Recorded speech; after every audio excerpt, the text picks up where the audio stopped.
Hi hello ನಮಸ್ಕಾರ ಎಲ್ಲರೂ ಹೇಗಿದ್ದೀರಾ ಚೆನ್ನಾಗಿದ್ದೀರಾ ನೀವೆಲ್ಲರೂ ಚೆನ್ನಾಗಿದ್ದೀರಿ ಅಂತ ಹೇಳಿ ಭಾವಿಸ್ತಾ ನಾನು ಕೂಡ ತುಂಬಾ ಚೆನ್ನಾಗಿದ್ದೀನಿ ಎಲ್ಲರಿಗೂ ನನ್ನ ಯೂಟ್ಯೂಬ್ ಚಾನೆಲ್ಗೆ ಸ್ವಾಗತ welcome back to my YouTube channel all is well vlogger Kannada and Tulu vlog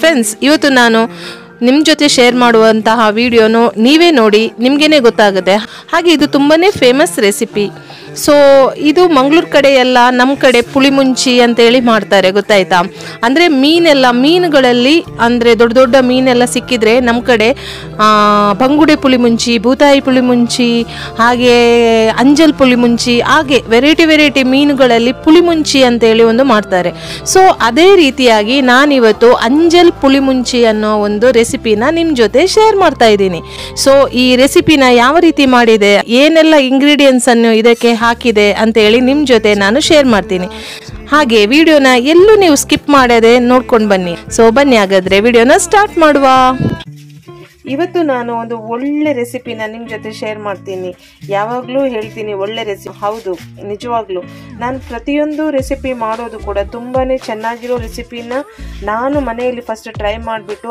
ಆಮೇಲೆ ನಿಮ್ಮ ಜೊತೆ ಶೇರ್ ಮಾಡ್ತೀನಿ ಸೊ ಅದರ ಹಾಗೇನೆ ಇವತ್ತು ಕೂಡ ನಾನು ಇಲ್ಲಿ ನೋಡ್ಬೋದು ನೀವು ಇದು ಅಂಜಲ್ ಫಿಶ್ ಈ ಅಂಜಲ್ ಫಿಶ್ ಒಂದು ಹೆಡ್ ಮತ್ತೆ ಸ್ವಲ್ಪ ನಾನು ಈ ಥರ ಪೀಸಸ್ನ ಮಿಕ್ಸ್ ಮಾಡಿ ಇವತ್ತಿನ ರೆಸಿಪಿ ಮಾಡ್ತಾ ಇದ್ದೀನಿ ಅಂದರೆ ಅಂಜಲ್ ಫಿಶ್ ಇದು ಕರಿ ಮಾಡ್ತಾ ಇದ್ದೀನಿ ಇದು ನಮ್ಮ ಮಂಗಳೂರು ಸ್ಟೈಲಲ್ಲಿ ಮಾಡುವಂತಹ ಕರಿ ಸೊ ಈ ಕರಿನ ನಾನು ಯಾವ ರೀತಿ ಮಾಡೋದು ಅಂತೇಳಿ ನಿಮ್ಮ ಜೊತೆ ಶೇರ್ ಮಾಡಬೇಕು ಅಂತೇಳಿ ಅಂದ್ಕೊಂಡಿದ್ದೀನಿ ಅಂಜಲ್ ಫಿಶ್ ಕರಿ ಮಾಡೋದಕ್ಕೆ ಇಲ್ಲಿ ನಾನು ಒಂದು ಮೀಡಿಯಂ ಗಾತ್ರದ ಅಂಜಲ್ ಫಿಶ್ ಅನ್ನು ನೋಡಿ ಈ ತರ ಕಟ್ ಮಾಡಿ ತಗೊಂಡಿದ್ದೀನಿ ಇದೆಲ್ಲ ಫುಲ್ಲು ಕ್ಲೀನ್ ಮಾಡಿ ಇಟ್ಕೊಂಡಿದ್ದೀನಿ ಹಾಗೆ ಇವತ್ತು ನಾನು ಅಂಜಲ್ ಫಿಶ್ ಇದರಲ್ಲಿ ಮಿಕ್ಸ್ಡ್ ಆಗಿ ನಾನು ತಗೊಂಡಿದ್ದೀನಿ ಅಂದ್ರೆ ಇದು ಟೋಟಲ್ ಆಗಿ 12 kg ಅಂಜಲ್ ಫಿಶ್ ಇದೆ ಈ ಅಂಜಲ್ ಫಿಶ್ ಕರಿ ಮಾಡೋದಕ್ಕೆ ಇದು ಸ್ವಲ್ಪ ನಾನು ಖಾರವಾಗಿ ಮಾಡ್ತಾ ಇದ್ದೀನಿ ಇದಕ್ಕೆ ಏನೆಲ್ಲ ಇಂಗ್ರೀಡಿಯೆಂಟ್ಸ್ ಬೇಕಂತ ಹೇಳಿ ಹೇಳ್ತೀನಿ ಇಲ್ಲಿ ಮೊದಲನೇದಾಗಿ ಒಂದು ಚಿಕ್ಕ ಸ್ಪೂನಲ್ಲಿ 4 ಸ್ಪೂನ್ ಆಗುವಷ್ಟು ಕೊತ್ತಂಬರಿ ಬೀಜ ಹಾಗೆ 1 ಸ್ಪೂನು ಜೀರಿಗೆ ಹಾಗೆ ಒಂದು 5 ಗುಂಟೂರು ಮೆಣಸು ನಿಮ್ಮ ಹತ್ರ ಗುಂಟೂರು ಮೆಣಸು ಇಲ್ಲ ಅಂದರೆ ಗಿಡ್ಡ ಮೆಣಸು ಅಂತ ಹೇಳಿ ಬರುತ್ತೆ ಸೊ ಅದನ್ನು ಕೂಡ ಹಾಕ್ಕೋಬಹುದು ಹಾಗೆ ಒಂದು ಮೀಡಿಯಂ ನಿಂಬೆ ಗಾತ್ರದಷ್ಟು ನೋಡಿ ಹುಣಸೆ ಹಣ್ಣನ್ನು ತಗೊಂಡಿದ್ದೀನಿ ಹಾಗೆ ಒಂದು 10ರಿಂದ 12 ಬಾಡಿಗೆ ಮೆಣಸನ್ನು ತಗೊಂಡಿದ್ದೀನಿ ಹಾಗೆ ಒಂದು ನೀರುಳ್ಳಿ ಅಂದರೆ ಮೀಡಿಯಂ ಸೈಜ್ ನೀರುಳ್ಳಿನ ತಗೊಂಡಿದ್ದೀನಿ ಆಮೇಲೆ ಒಂದು ಅರ್ಧ ಕರಿಮೆಣಸನ್ನು ಕೂಡ ತಗೊಂಡಿದ್ದೀನಿ ಒಂದು 1/4 ಟೀ ಸ್ಪೂನ್ ಆಗುವಷ್ಟು ಮೆಂತೆಕಾಳನ್ನು ತಗೊಂಡಿದ್ದೀನಿ ಮೆಂತೆಕಾಳು ನಿಮಗೆ ಆಪ್ಷನಲ್ ಬೇಕಿದ್ರೆ ಹಾಕ್ಕೋಬಹುದು ಇಲ್ಲಾಂದ್ರೆ ಸ್ಕಿಪ್ ಮಾಡಿ ಒಂದು 7-8 ಬೆಳ್ಳುಳ್ಳಿ ಎಸಳನ್ನು ಕೂಡ ತಗೊಂಡಿದ್ದೀನಿ 1 ಸ್ಪೂನ್ ಆಗುವಷ್ಟು ಇಲ್ಲಿ ಅರಶಿನ ಪೌಡರ್ ಅನ್ನು ತಗೊಂಡಿದ್ದೀನಿ ಇದೆಲ್ಲಾನು ನಾನು ಡ್ರೈ ರೋಸ್ಟ್ ಮಾಡಿಕೊಂಡು ನುಣ್ಣಗೆ ಪೇಸ್ಟ್ ಮಾಡಿಕೊಂಡು ತರ್ತೀನಿ ಆಮೇಲೆ ಇಲ್ಲಿ ನೋಡ್ಬೋದು ಇಲ್ಲಿ ನಾನು ಒಂದು ಸಣ್ಣ ಗಾತ್ರದಷ್ಟು ನೀರುಳ್ಳಿನ ತಗೊಂಡಿದ್ದೀನಿ ಅದನ್ನು ಸಣ್ಣದಾಗಿ ಕಟ್ ಮಾಡಿಟ್ಕೊಂಡಿದ್ದೀನಿ ಅದರ ಜೊತೆ ಸ್ವಲ್ಪ ಶುಂಠಿ ಹಾಗೆ ಸ್ವಲ್ಪ ಕರಿಬೇವು ಒಂದು 3 ಮೆಣಸಿನಕಾಯಿನ ಸಣ್ಣದಾಗಿ ಕಟ್ ಮಾಡಿಟ್ಕೊಂಡಿದ್ದೀನಿ ಹಾಗೆ ನಾವು ರುಬ್ಬಿಕೊಳ್ಳುವಾಗ ಈ ಡ್ರೈ ರೋಸ್ಟ್ ಮಾಡಿ ರುಬ್ಕೊಳ್ಳುವಾಗ ಈ ತೆಂಗಿನಕಾಯಿಯನ್ನು ಕೂಡ ಹಾಕಬೇಕು ಇಲ್ಲಿ ನಾನೊಂದು 1/4 ಕಪ್ ಆಗುವಷ್ಟು ತೆಂಗಿನಕಾಯಿ ತುರಿನ ತಗೊಂಡಿದ್ದೀನಿ ತೆಂಗಿನಕಾಯಿ ಬಿಟ್ಟು ಎಲ್ಲಾನು ನಾನು ಡ್ರೈ ರೋಸ್ಟ್ ಮಾಡ್ತೀನಿ ಮೊದಲಿಗೆ ಇವಾಗ ಇದನ್ನೆಲ್ಲ ಫ್ರೈ ಮಾಡೋದಕ್ಕೆ ಸ್ಟವ್ ಮೇಲೆ ಒಂದು ಬಾಣಲೆಯನ್ನು ಇಟ್ಕೊಂಡಿದ್ದೀನಿ ಇದಕ್ಕೆ ಸ್ವಲ್ಪನೂ ನಾನು ಎಣ್ಣೆ ಸೇರಿಸ್ತಾ ಇಲ್ಲ ನಾನು ಮೊದಲೇ ಹೇಳಿದಾಗೆ ಇದನ್ನೆಲ್ಲ ಡ್ರೈ ರೋಸ್ಟ್ ಮಾಡ್ಕೋಬೇಕು ನೀರುಳ್ಳಿ ಹುಣಸೆಹಣ್ಣು ತೆಂಗಿನಕಾಯಿ ಇವೆಲ್ಲಾನು ಬಿಟ್ಟು ಬಾಕಿ ಎಲ್ಲಾನು ನೋಡಿ ಇದಕ್ಕೆ ಹಾಕೊಳ್ತಾ ಇದ್ದೀನಿ ಇವೆಲ್ಲಾನು ಚೆನ್ನಾಗಿ ಡ್ರೈ ರೋಸ್ಟ್ ಮಾಡಬೇಕು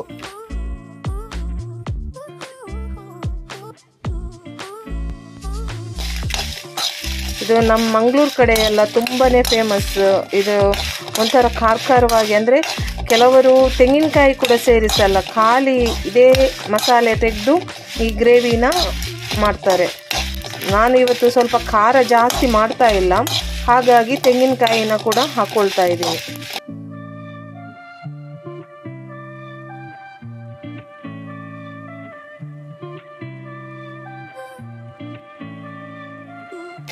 ತುಂಬ ಚೆನ್ನಾಗಿರುತ್ತೆ ನಿಮಗೆ ಬಾಯ್ಲ್ ರೈಸಿಗೆ ಅಂತ ಸೂಪರ್ ಕಾಂಬಿನೇಷನ್ ಅಂತಲೇ ಹೇಳ್ಬೋದು ಸೊ ಇದು ಇವಾಗ ಇಷ್ಟು ಫ್ರೈ ಆದದ್ದು ಸಾಕು ಗ್ಯಾಸ್ ಸ್ಟವ್ನ ಆಫ್ ಮಾಡ್ಕೊಳ್ತೀನಿ ಇದು ಇವಾಗ ನಾನು ಇದೆಲ್ಲ ಡ್ರೈ ರೋಸ್ಟ್ ಮಾಡಿ ಇಟ್ಕೊಂಡಿದ್ದೀನಿ.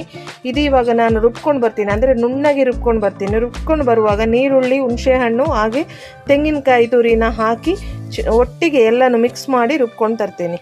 ಇದು ಇವಾಗ ಸ್ವಲ್ಪ ಹೊತ್ತು ತಣ್ಣಗೆ ಆಗಲಿ. ಇದು ಇವಾಗ ನೋಡ್ಬೋದು ಮಿಕ್ಸಿ ಜಾರ್ಗೆ ಹಾಕ್ಕೊಂಡಿದ್ದೀನಿ. ಇದನ್ನು ಇವಾಗ ನಾನು ನುಣ್ಣಗೆ ರುಬ್ಕೊಂಡು ತರ್ತೀನಿ. ನೋಡಿ ಫ್ರೆಂಡ್ಸ್, ಇಷ್ಟು ನುಣ್ಣಗೆ ನಾನು ಗ್ರೈಂಡ್ ಮಾಡ್ಕೊಂಡು ತಂದಿದ್ದೀನಿ. ಹಾಗೆ ಇದಕ್ಕೆ ನೀರು ಕೂಡ ಸೇರಿಸ್ಕೊಂಡಿದ್ದೀನಿ. ಆಮೇಲೆ ಇಲ್ಲಿ ನಾನು ಗ್ಯಾಸ್ ಸ್ಟವ್ ಮೇಲೆ ನಾನು ಮಣ್ಣಿನ ಪಾತ್ರೆ ಇಟ್ಕೊಂಡಿದ್ದೀನಿ. ಸೊ ಇದೀಗ ಬಿಸಿ ಆಗ್ತಾ ಇದೆ. ಹಾಗೆ ಇಲ್ಲಿ ನಾನು ರುಬ್ಬಿಕೊಂಡು ಬಂದಿರುವಂತಹ ಈ ಮಸಾಲೆನ ಇದಕ್ಕೆ ಫಸ್ಟ್ ಸೇರಿಸ್ಕೊಳ್ಳುವ.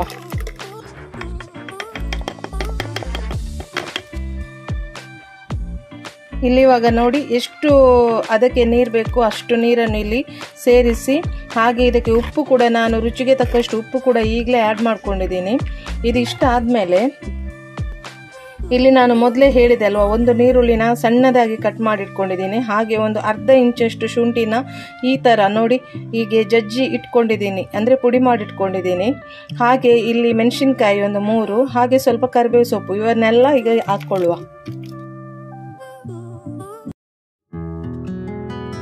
ಹಾಕಿದ ಮೇಲೆ ಇಲ್ಲಿ ನಾನು ಒಂದು ಸ್ಪೂನ್ ಆಗುವಷ್ಟು ತೆಂಗಿನ ಎಣ್ಣೆಯನ್ನು ಹಾಕ್ಕೊಳ್ತಾ ಇದ್ದೀನಿ.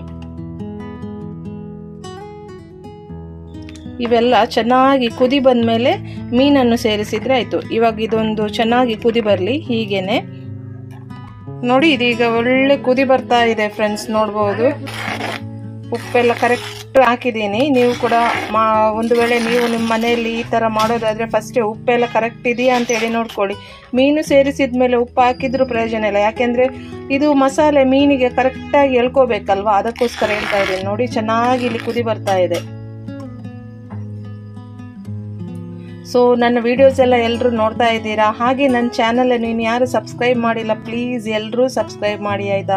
ಹಾಗೆ ನಾನು ಇವತ್ತಿನ ರೆಸಿಪಿ ನಿಮಗೆಲ್ಲರಿಗೂ ಗ್ಯಾರಂಟಿ, ಅಂದರೆ ನಾನ್ ವೆಜ್ ಪ್ರಿಯರಿಗಂತೂ ತುಂಬಾ ಇಷ್ಟ ಆಗುತ್ತೆ. ಖಾರವಾಗಿ ತುಂಬಾ ಚೆನ್ನಾಗಿರುತ್ತೆ ಈ ರೆಸಿಪಿ. ಒಂದ್ಸಲ ನೀವು ಮನೆಯಲ್ಲಿ ಟ್ರೈ ಮಾಡಲೇಬೇಕು ಈ ರೆಸಿಪಿನ, ಓಕೆನಾ. ಸೊ ಹಾಗೆ ನಂದು ಇನ್ಸ್ಟಾಗ್ರಾಮ್ ಹಾಗೆ ಫೇಸ್ಬುಕ್ ID ಡಿಸ್ಕ್ರಿಪ್ಷನ್ ಬಾಕ್ಸಲ್ಲೂ ಕೂಡ ಕೊಟ್ಟಿರ್ತೀನಿ. ಹಾಗೆ ನಂದು ಈ ವಿಡಿಯೋದ ಕೆಳಗಡೆನೆ ನಿಮಗೆ ಇಲ್ಲಿ ಇನ್ಸ್ಟಾಗ್ರಾಮ್ ಹಾಗೆ ಫೇಸ್ಬುಕ್ ID ಕೂಡ ಬರುತ್ತೆ. ಸೊ ಯಾರೆಲ್ಲ ನನ್ನನ್ನು ಇನ್ಸ್ಟಾಗ್ರಾಮ್ ಹಾಗೆ ಫೇಸ್ಬುಕ್ಕಲ್ಲಿ ಇನ್ನೂ ಫಾಲೋ ಮಾಡಿಲ್ಲ ನೋಡಿ, ಪ್ಲೀಸ್ ಎಲ್ಲರೂ ಫಾಲೋ ಮಾಡಿ ಆಯಿತಾ.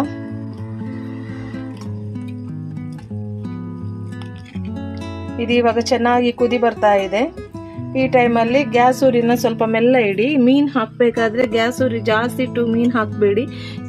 ಪ್ರತಿ ವಿಡಿಯೋದಲ್ಲಿ ಕೂಡ ಹೇಳ್ತಾ ಇರ್ತೀನಲ್ವಾ, ಯಾವಾಗಲೂ ಗ್ಯಾಸ್ ಊರಿನ ಜಾಸ್ತಿ ಇಟ್ಟು ಮೀನು ಹಾಕಿದರೆ ಮೀನು ಬೇಗನೆ ಬೆಂದು ಫುಲ್ಲು ಇಲ್ಲಿ ಎಲ್ಲ ಸಾಂಬಾರಿಗೆಲ್ಲ ಹರಡುತ್ತೆ. ಅದಕ್ಕೋಸ್ಕರ ನಾನು ಹೇಳ್ತಾ ಇದ್ದೀನಿ, ಗ್ಯಾಸ್ ಊರಿನ ಆದಷ್ಟು ಮೆಲ್ಲ ಇಟ್ಟು ಮೀನನ್ನು ಹಾಕಬೇಕು. ಸೊ ಇವಾಗ ನಾನು ಒಂದೊಂದಾಗಿ ಮೀನನ್ನು ಹಾಕ್ಕೊಳ್ತೀನಿ.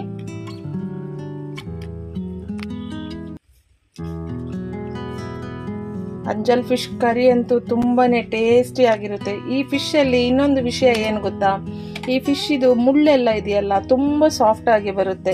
ಮುಳ್ಳು ಚುಚ್ಚೋದಾಗ್ಲಿ ಅದಿದೆಲ್ಲ ಏನೂ ಇಲ್ಲ, ತುಂಬ ಸಾಫ್ಟ್ ಆಗಿರುತ್ತೆ. ಒಂಥರ ಸ್ಪಾಂಜ್ ಥರ ಇರುತ್ತೆ ಈ ಫಿಶ್ ಇದು ಮುಳ್ಳು. ಹಾಗಾಗಿ ಈ ಫಿಶ್ ಮಕ್ಕಳು ಕೂಡ ತಿನ್ನೋದ್ರಲ್ಲಿ ಏನು ಇದಿಲ್ಲ, ಪ್ರಾಬ್ಲಮ್ ಇಲ್ಲ. ಅಂದರೆ ಕೆಲವು ಮಕ್ಕಳೆಲ್ಲ ಮುಳ್ಳಿದ್ದ ಫಿಶ್ ಎಲ್ಲ ತಿನ್ನಲ್ವಲ್ಲ. ಸೊ ಈ ಫಿಶ್ ಹಾಗೆಲ್ಲ, ಈ ಫಿಶ್ ಯಾರು ಬೇಕಾದರೂ ತಿನ್ಬಹುದು. ಸೊ ಇದೀಗ ಬೇಯ್ತಾ ಇರಲಿ. ಒಂದು 2 ನಿಮಿಷ ಬೆಂದರೆ ಸಾಕು ಫ್ರೆಂಡ್ಸ್. ಇಷ್ಟು ಕುದಿ ಬಂದರೆ ಸಾಕು. ಮೀನು ಕರಿ ರೆಡಿ ಆಯಿತು. ಸೌಟು ಹಾಕಂಗಿಲ್ಲ ಜಾಸ್ತಿಯಾಗಿ, ಸೌಟು ಹಾಕಿದರೆ ಮೀನೆಲ್ಲ ಪುಡಿ ಪುಡಿ ಆಗುತ್ತೆ. ನೋಡಿ ಇಷ್ಟು ಚೆನ್ನಾಗಿ ಬೆಂದಿದೆ ನೋಡಿ.